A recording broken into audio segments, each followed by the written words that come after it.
இந்த எபிசோடில் நாம் இயக்குனர் சிங்கீதம் சீனிவாச ராவ் இயக்கத்தில் எழுந்திருக்கிற சிங் கீதம் படத்தை பற்றி தான் பார்க்க போகிறோம்.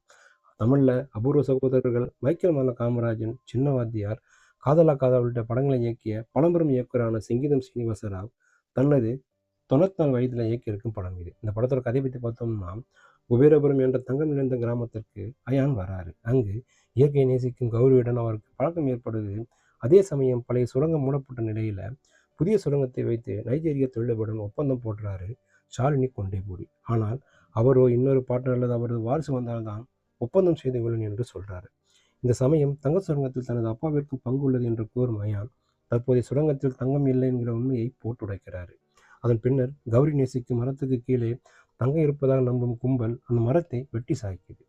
சோகம் கொண்ட கௌரி கடவுளை வென்றாங்க. கிராம மக்களை சபிக்குமாறு கோரிக்கை விடுறாங்க. அதன் பிறகு கிராம மக்கள் அனைவரும் பேசினால் பாடலாக தான் கேட்குது. அதாவது எதை பேசினாலும் பாடலாக அவர்கள் பேசிக்கொள்கிறாங்க.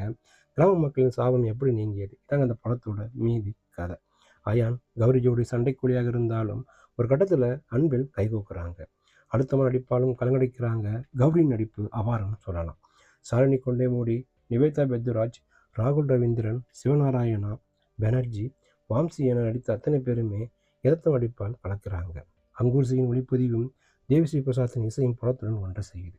சில நிமிடங்கள் தாண்டி படம் முழுக்க வசனங்கள் பாடலாகி விடுது. ஆரம்பத்தில் என்னடா இது என்று தோன்றினாலும் பின்னர் நல்லா தானே இருக்கு என்று என்ன தோணுது. எமோஷனல் காட்சிகள் இன்னும் வலுவாக இருந்திருக்கலாம்னு தோணுது. சில இடங்களில் நாடகத்தனம் தெரியுது. தங்கத்திற்கான தேல் என்ற விறுவிறுப்பான திரைக்கதையில் முடிந்தவரை சுவாரஸ்யமான காட்சிகள் அடுக்கி கவனமித்திருக்காரு இயக்குனர். இது ஒரு வித்தியாசமான முயற்சி.